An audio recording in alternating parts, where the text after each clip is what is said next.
Hello, you're listening to the podcast called What No One Knows. I'm your host, Lisa Marie Garcia. Please join us as I talk with some of the most important influencers, from entrepreneurs to C-suites to founders to venture capitalists. You will want to know their answer to the question, what no one knows. Thank you for joining. All right, welcome to What No One Knows, the podcast. I'm here with a special guest at the Tampa Bay Wave offices in what we call Wave Studio One. And today, very excited for you to be listening to our podcast. So I'd like to tell you a little bit. I'm not going to tell you the full bio because it will be in the show notes, but I want to tell you a little bit about Prat Reddy, who is in our office here. She is, I love this statement I read about you that says you are a purpose-driven entrepreneur, but what I loved about it is the rest of the sentence that says an ecosystem enabler with the passion for empowering early-stage founders. Such a great description. So you come to us from India, where you were born and raised. You've been here since 2021. I don't know how you've accomplished so much that we're going to talk about and dig into with really relatively short period of time between 2021 and now today, this year in 2025. We're going to talk about your work with startups. You have a master's degree in entrepreneurship, so you are everything entrepreneurial, and of course your work with the Tampa Bay Wave. So thank you for joining us and welcome. No, absolutely. Thank you so much, Liza, for having me here, and this is exciting. It's fun. We're just steps from your office, actually, since we're here. We were talking about that earlier. So let's start with your work at the Wave. We'll start with what currently is going on with you. So, please share with our listeners what you do for the Wave in your role, and maybe even, is this, I think actually I read you were an intern. Maybe you can talk about where you started with the Wave to today. Absolutely. So I started with Wave as an intern. You're absolutely right.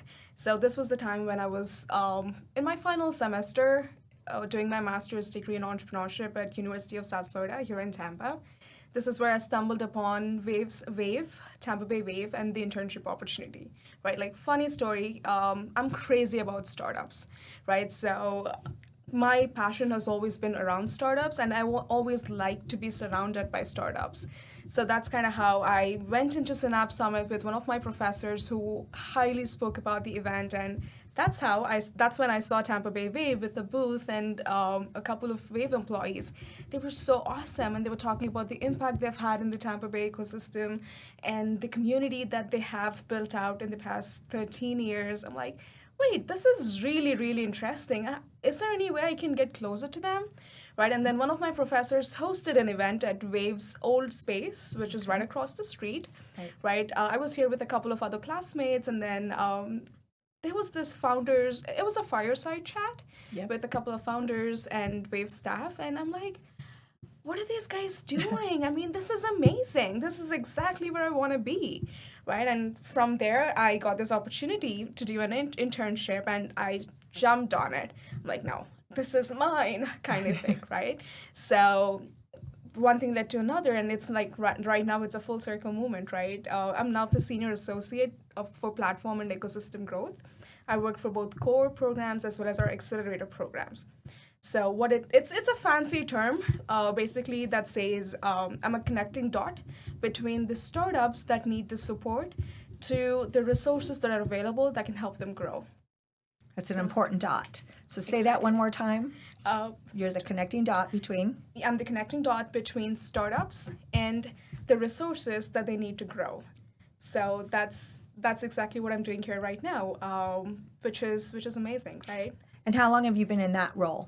Oh, right. So this role I've transitioned this year, but as an intern, I think I joined in 2023 or end of 22, which is December, but I'd like to call it 23, right? So January 23 to 25, like 2025 now in May. So it has been an amazing journey. I think that's what I'm getting at.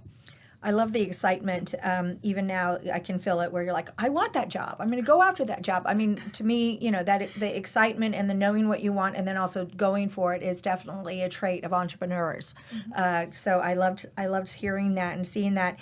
And what I love about what you said with the connecting dot between the core programs and the resources available is we hear that many times on the show where cohort says, the Tampa Bay Wave is so good at plugging us into this resource, telling us about resources we didn't know about. So it's so cool that that's part of the work that you do, especially to hear that positive feedback. Yeah, I mean, just one more point to adding on to that, right? Like even the whole team at Wave, everybody's amazing at what they do and everyone's passionate about what they do, which is really hard to find in different organizations, right? So say, be it with me, I have an experience as a founder. I now have experience sitting on the other side of the table where I'm seeing how to connect these resources. I'm playing a role of both, right? I'm able to see the problems that founders have. I'm able to see how to bridge those problems too, right? Just like that, everybody on the team, they're like super passionate, super excited. They really want to make that difference out there, which is another point that kind of made me connect and made me feel like this is my family, right? This is where I need to be after that big move.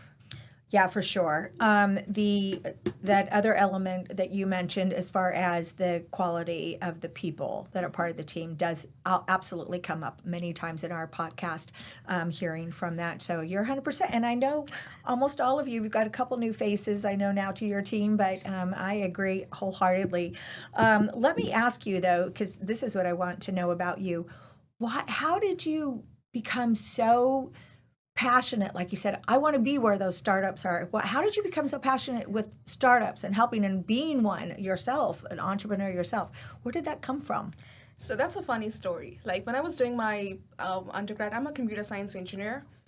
Before I did my master's, that's what I was doing. And during that time, that's when I got introduced to the term entrepreneurship.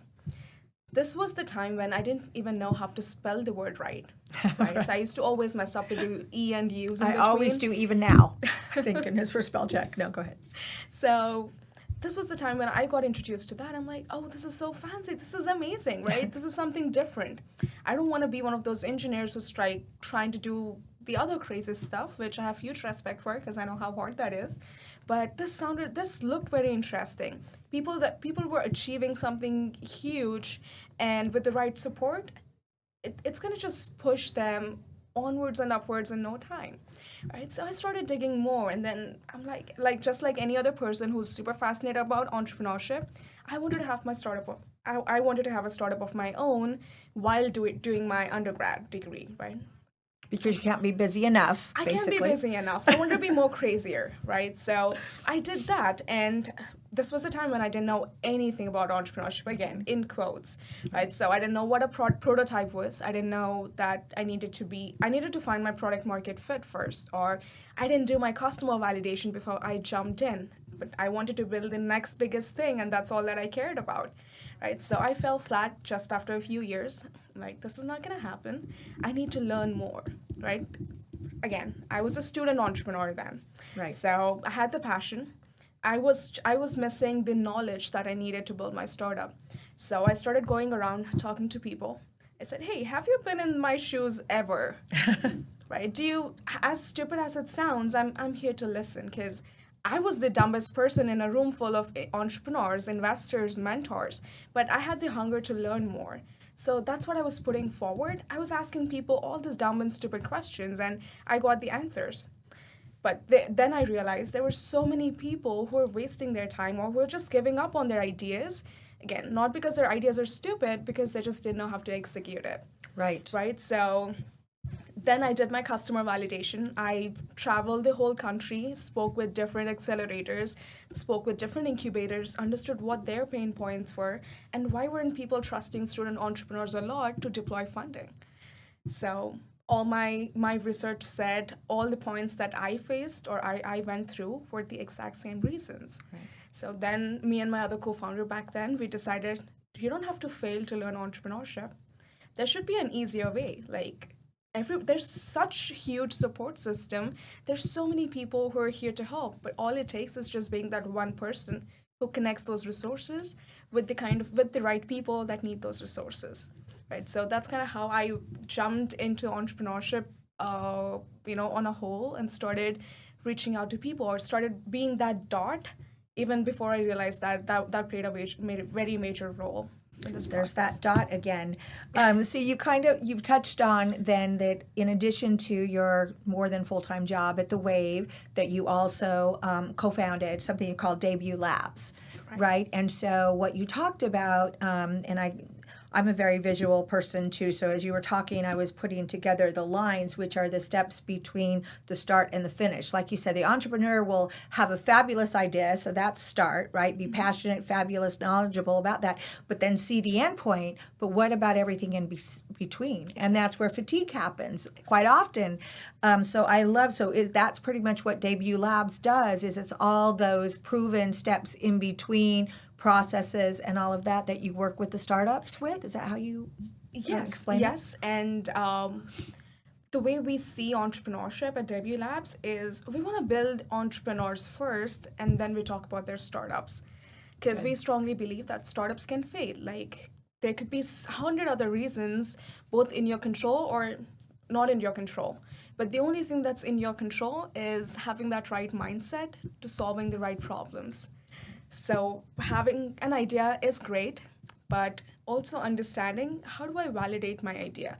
You don't want 1,000 other people to have, to come into your picture and say, or, you don't want to keep talking to 100 mentors or 100 experts to understand whether or not this is a problem. You need to be actually speaking to the people who are going through the problem, understand what their pain points are, and then with the solution that you have, you try and understand, or speak with the mentors, experts, try and understand, is there any better way to solve this problem than what I just came up with, right? So instead of mixing and matching the whole process, we're trying to streamline it. Right. We want to make sure that people understand the importance of what they're doing.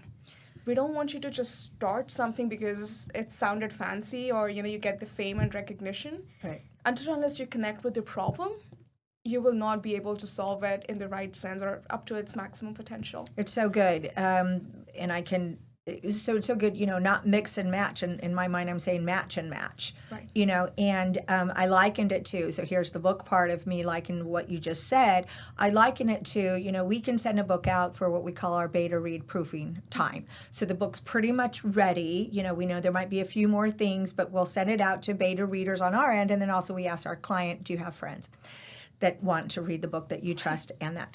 The problem with that is inevitably you're going to get people that will tell you something, and we appreciate their feedback, but it really is not germane to what we're doing. They have no idea, what the main point is, and like that. It's a mix and match kind of thing, and sometimes that can really cause problems or water down or make people have misdirection, with the manuscript. So it's very important to, keep your eye, like you said, keep your eye on really what are you asking, what are you trying to solve, and have you really pinpointed it down, or in our world, we said, have you really niched it down to how are we trying to get that reader to buy the book? Exactly. So, I love that. And especially in the fast-paced world of entrepreneurs and startups and all the goals everyone has, sometimes you run so fast that you really you leap over something that's going to be a gotcha. Exactly. So very cool. And then it just becomes so hard to jump back, dial Yes. back down and start looking at those points, because one, you've already launched, Yep. you've spent, say, $250,000 of your savings. You've put down so much of emotional hours into it, blood, sweat, and equity and beyond, right, for some people. And there's just so much that goes into getting anything out the door. Yeah. You just have to be sure before you launch it. Right? Well, you need experts like yourself, and I love also, I think, again, formal education is not everything, but it's a lot. I mean, it's a lot of what value you bring, and I love that you have a master's in entrepreneurship. Very cool.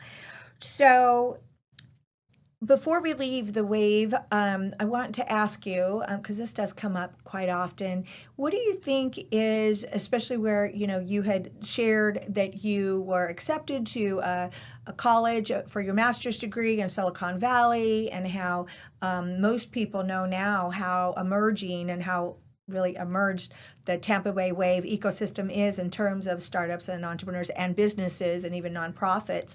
Can you tell me? I lost my train of thought. Darn it! Oh no, it's back. Can you share why do you think the Tampa Bay Wave is different or unique, other than what we've talked about from your perspective in the ecosystem, in the national ecosystem? Would you say? That's a great question. I've done a lot of research when I moved here, right? And Tampa seemed to be one of the hotspots for startups, and Wave has already been doing such a phenomenal job attracting more startups to the community here. And the unique part about Tampa Bay Wave and its programs is after the accelerator programs, like I know we run about 5 to 6 accelerator programs Yes. a year, which is 75 startups just with the accelerators. We're also launching or relaunching our core program this year. Our goal is to have 15 companies for that, which together puts it around 90 companies. It's not a small crazy thing. That's great. crazy, Right. right? And along with that, I mean, I know it's 90 startups, that's a lot. But at the same time, the founders after these programs, they go back with not just an amazing support system, but also a community filled with fellow entrepreneurs like them, people who support them no matter what, right? Because it's not just the support between 50 to 60 to 90 days of accelerator, but the support beyond that they get out of these programs. So that's what is absolutely phenomenal for these companies. And other than that, like all these programs, they don't charge equity. So Tampa Bay Wave, it's a nonprofit and zero equity charged programs, which is amazing for founders who are in that early stages of their development, who need that support, but they're not in a position to give up too much. Right? So who does this? Yeah, that's 100% so unique. Yeah, Exactly. and I sometimes I forget about some of the what you just said, and then I'll hear it again at a Wave event and that, and it's so true. You can stand on even one of those unique qualities and say what you said. I appreciate that. Do you, since you have so much experience around founders and startups, and you even, I think, congratulations, because you got a big angel investment for one of the companies you worked with recently, right? Thank you. Since you're around that space, what is that X factor, would you say, when you're, for an entrepreneur, for a startup, what would you say is that good X factor that's sometimes hard to describe and find? So for me, it's the connection that you have for the problem. So what's the purpose for you to solve the problem would be my first factor. Whenever I'm listening to any startup, that's my first question. Why you? Why this problem? Right? If you're not able to answer that simple question, that means that problem, either you're not right to solve that problem, or the problem is not too strong enough to be solved. Right? I think that's my major pointer there. So it really goes back. It really goes to it really goes to the element of their company, the purpose of their company, and starting with that. And it really is a good testament to, you got to start at the basic, at the ground level, not zip to the next thing of, all of the different factors that you have to do when you're building or excited about a company. So let's really base it down. What are you doing and why are you doing it? Yeah, exactly. I mean, the bigger vision, yes, you definitely need to see the bigger picture. You need to see how you're going to make the revenue and everything. But the first base question that I ask myself, even when I have to come up with something crazy or something creative, is what is the problem here? Or why am I doing this? Or how, that way I can think better and solve that problem in the much impactful manner, right? And then I think about how many people are facing this problem, right? I go out and I try and talk to people, right? I try and understand whether it's a problem for me or there are 100 other people or 1,000 other people going through the same problem, right? And what's the depth of this problem? Like where exactly is it going towards, right? And then I try and see what are those creative ways that I can think of. I just lock myself in a room. I don't think anything. I just start scribbling down all the dumbest or craziest ideas that I get in my mind to solve that problem, right? And then I start like just without canceling anything out. Yeah. Sky is my limit at that point, right? Maybe there's a way that I'm just not aware right now, but maybe with the right research, I can find how to solve that problem in the craziest way that I've come up with. Right? So all these steps, right? I mean, there's so many things after that, but personally for me, the first question that I ask myself or anyone I speak with is, what's your connect, or what made you solve this problem? I think, yeah. Very cool. Well, you definitely have more than the engineer mind or computer science mind. I call you big brain people. I have a daughter that's getting a degree in computer science, big brain girl, because you've got that creative part and then the passion part of the entrepreneur. So you, crazy great. I have to ask you why. So you're from India, as we said. Why do you think you were inspired to, come to the U.S. for education of that? I'm very curious about that. So I always wanted to get a master's in entrepreneurship, right? I think this was year 2 of me jumping into the startup world. Like, there's so much more that I want to learn. I'm an eternal student. I'm an eternal learner. That. So I like learning more. I like to keep myself updated with other crazy things that are happening in the rest of the world. And I always wanted to come here for my master's, right? But I just didn't know when and how. COVID happened. Year 1 was still okay with the companies that I was running back in India. We were doing great, partnered with national level Catalyst. We were running a program that worked with about 25,000 students with entrepreneurship learning module side of things, and incubated about 20 startups during the same time. But year 2 was tougher. Everything just came into a pause.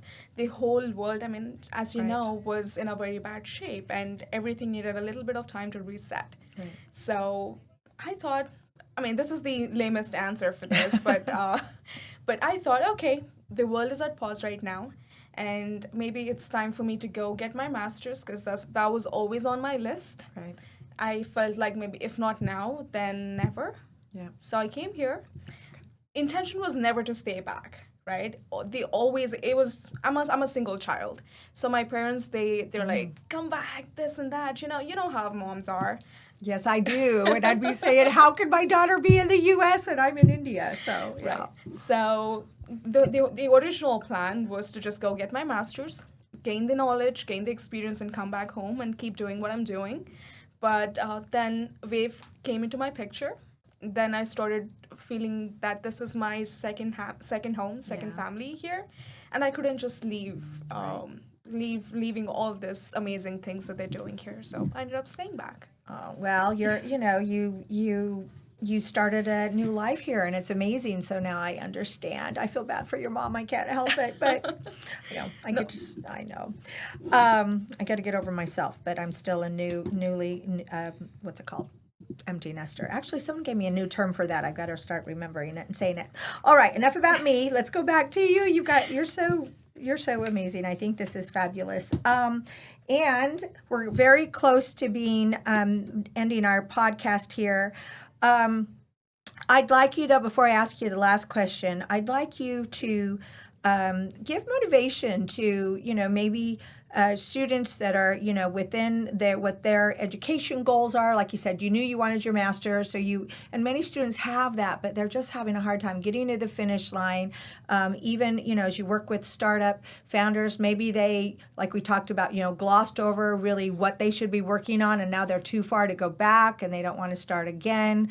But as we know, when we read about other successful people, they might need to start again. They might need to start 10 or 11 times before they get there. I mean, just everyone needs motivation.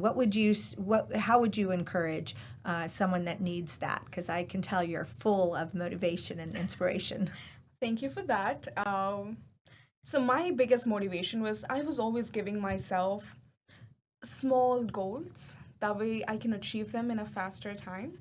I have my bigger goal. I know this is what I want, but I try to break it down into, say, 100 steps for now, if it's a bigger goal, right? Maybe it's a plan that I have for the next 10 years. I try to break it down in 20 to 100 steps, and then I give myself small rewards when I meet each step. Right? I mean, progress can be different for different people, right? There was a time when it affected me in a way because I wasn't able to achieve my goals as fast as I thought I would. And it pulled me down so bad that I started stress eating. Like, wait, this is not me, right? This is not supposed to happen in this way. So then I took a step back. I tried to analyze this problem. Now that became my problem, and I started analyzing it. I'm like, okay, I need to break this. What are my first steps? Why am I doing this? Okay, the startup mind, right? Just I put on my entrepreneur hat. I started looking this in a bigger picture. If this is what my goal is, this is my current problem. What can I do to help myself in this case? Then I started doing it. And I'm a girl, I like to shop. So what I did is I attached a small reward system for every 10 steps I meet. It could be me taking myself out for a movie or maybe a beach date with myself. We're in Florida, so that's an advantage. Yes, So for sure. I started doing that, and slowly but steadily, I was able to see that change that I wanted to see in myself, and I never stopped. I'm like, no, I like this. I like doing this, right? And another thing that also helped me is talking with people, like networking. There was a time when I got to know that it's not just me who was going through a problem like this, which kind of made me feel, yeah, I mean, we can solve this, right? We can solve this together. So I started, me and the other people, the other group of people, we started going out more often. We started doing the exact same thing, but together. This time I had a company who helped me put me on myself on a track and keep tracking things that I'm doing, good and bad both. That way I can avoid the bad things and just focus on myself and my goals. So I know it's a long way to answer your question, but when it comes to education, it's the same thing. We feel that we have to do everything at once, but you have 24 hours in a day. Right. Just plan it right. There's so many tools that you can use to put yourself accountable, because you don't want to do that to yourself. I understand. I'm just like anybody else, right? But there are times when I just lock my phone, I put it aside or put it in a different room. All I do is just surround myself with books or light music that helps me focus. Right. I just get things done and then start using the rest of the time to either relax or just have a little fun, but again get back and start focusing on the rest of the other goals. It's great advice. I love that. Small steps. We do for our team. We'll say, you can't eat the elephant, right? Or how do you eat the elephant? I think it's one bite at a time idea, and it's you can only do so much in a day. So we do our 5 things for the day, and it doesn't make the list unless we know for sure we can accomplish those 5 things. Sometimes it's 3, sometimes it's 5. So I love the small steps, and I love that you give the advice and reward yourself. Decide what the reward is for what you do to have the little bit of happiness, in the mix. So, but I have to disagree with you. You're not like everyone else. I'll tell you, you are not like everyone else, and it's just a pleasure to hear your answers, and thank you for sharing. And yes, we are at the last question, so I get to ask you this question. Please tell our listeners what no one knows, something that not very many humans know, what no one knows about you, Prat. Okay. So this goes back again to 7 years ago when, remember how in the beginning of the podcast I said I got introduced to entrepreneurship, while doing an event and all that? Yeah. So this was exactly during that time. I'm a person who likes to do different things, put on different hats and see the world differently. And funny enough that in my whole undergrad, like during the university that I went to, I was the only girl amongst the whole team that was working on this entrepreneurial summit back then that stepped up and said, hey, I want to do this. So I was this boss lady in between, I think amongst about 50 other guys. And I was bossing everybody around and keeping everyone on track. Right. And that's kind of how I found my first co-founder for my startup, because they've seen that CEO-ness in me, Yeah. which I didn't know which didn't make sense for me at that point of time. But they saw a leader in me. They saw this boss lady who knows how to get things done without being too harsh or weird. Because people do think that at times. But yeah, so. That's one part that's one side of me that no one knows. That now your listeners get to listen about this. So Thank you. And clearly you have that leadership in you, and not just externally, but clearly internally as you lead yourself and accomplish your goals. And I love that, the best people bring out the best parts of us, and sometimes we don't recognize it or don't realize it until that happens. So that sounds like that was an opportunity when that happened. That leadership style just came out in you that was always there, and then everyone got to see the fruits of it, including you. Absolutely. So, oh my goodness, didn't I tell you it goes by fast? Yes. And there it is. But thank you so much for being part of our podcast. And thank you again for meeting me here at your offices at the Tampa Bay Wave studio. Thank you. Thank you, Liza. This was great, and you're doing such a phenomenal job. I've seen the rest of the podcasts and heard most of it. They are amazing. So I'm happy to be here, and good luck with the next ones. Thank you. Thanks for listening. Thank you for listening to our show, What No One Knows. If you'd like more information regarding our guests, it's in the description below, as well as if you'd like to work with our publishing and promotion team, that you can also find in the links. Thank you.